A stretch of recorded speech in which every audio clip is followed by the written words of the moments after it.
नमस्कार, बहुत स्वागत आप सभी का। मैं हूं आपके साथ चेतन और आप देख रहे हैं एनएमएफ न्यूज। अमेरिका के राष्ट्रपति डोनाल्ड ट्रंप जब से उन्होंने आधिकारिक रूप से राष्ट्रपति की कुर्सी संभाली है तब से दुनिया में बेहद हलचल है।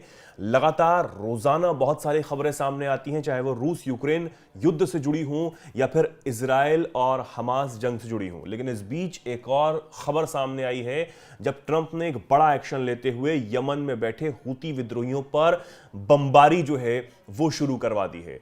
ये तस्वीरें तब की हैं जब यमन में बैठे हूती विद्रोही जो लगातार अमेरिका के हित और अमेरिका की रक्षा के लिए खतरा साबित हो रहे थे, उन पर सैन्य कार्रवाई का आदेश डोनाल्ड ट्रंप की तरफ से दिया गया।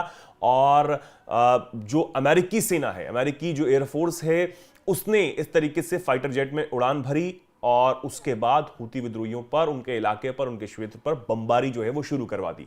और इस बात की पूरी जानकारी खुद डोनाल्ड ट्रंप की तरफ से दी गई। उन्होंने कहा कि मैंने इस सैन्य कार्रवाई का आदेश दिया है जो लगातार हूती विद्रोही समुद्र में लूटपाट और अमेरिका की रक्षा और उनके हित के लिए खतरा बन रहे थे, उनके लिए उन पर तुरंत एक्शन की जो कार्रवाई है वो अब शुरू कर दी गई है। और सबसे खास बात यह है कि व्हाइट हाउस ने खुद डोनाल्ड ट्रंप की तस्वीरों को शेयर करते हुए यह बताया कि इस पूरी सैन्य कार्रवाई की लाइव स्ट्रीमिंग जो है वो डोनाल्ड ट्रंप देख रहे थे। वो सारे ऑपरेशन को किस तरीके से अंजाम दिया गया और कैसे कैसे बमबारी जो है वो हूती विद्रोहियों पर की गई, कैसे उन पर कहर बरपाया गया, वो लाइव लगातार डोनाल्ड ट्रंप देख रहे थे। ट्रंप ने कहा कि आज मैंने यमन में हूती आतंकियों के खिलाफ अमेरिका के सैन्य हमले को मंजूरी दे दी।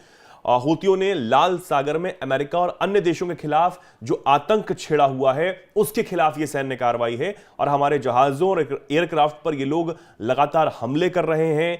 इनके प्रति बाइडेन का रवैया बेहद कमजोर था। उन्होंने जो पिछला प्रशासन था जो बाइडेन का, उन पर भी कहीं ना कहीं निशाना साधा और कहा कि बाइडेन ने उस तरीके से इन चीजों को निपटा नहीं जैसे अब मैं निपट रहा हूं।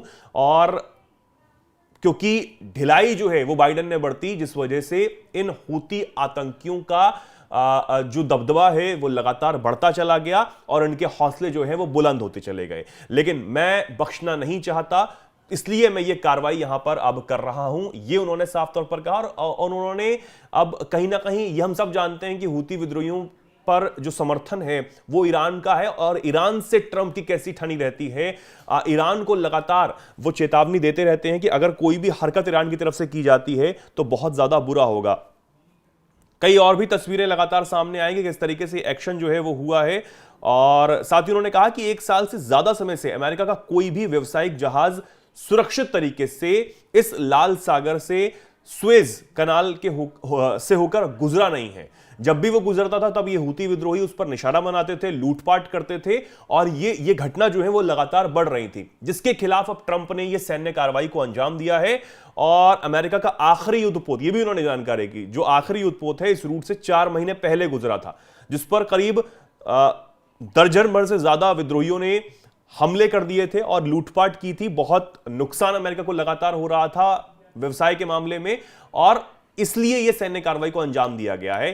पूरी तरीके से ईरान समर्थित है, ये हम सब जानते हैं। एक तरफ इजराइल जो है वो हमास को ठोके हुए है, हिजबुल्लाह को ठोके हुए है और पूरा समर्थन जो है वो ट्रंप का वहां भी है। लेकिन इधर हूती विद्रोहियों से निपटने के लिए पिछले दिनों भी ट्रंप ने साफ कर दिया था और अब वो ताबड़तोड़ एक्शन जो है वो शुरू भी हो चुका है। अब आप इस पर क्या सोचते हैं, क्या कुछ कहना चाहते हैं, कमेंट सेक्शन में जरूर लिखें और ऐसे ही जुड़े रहें, देखते रहें एनएमएफ न्यूज।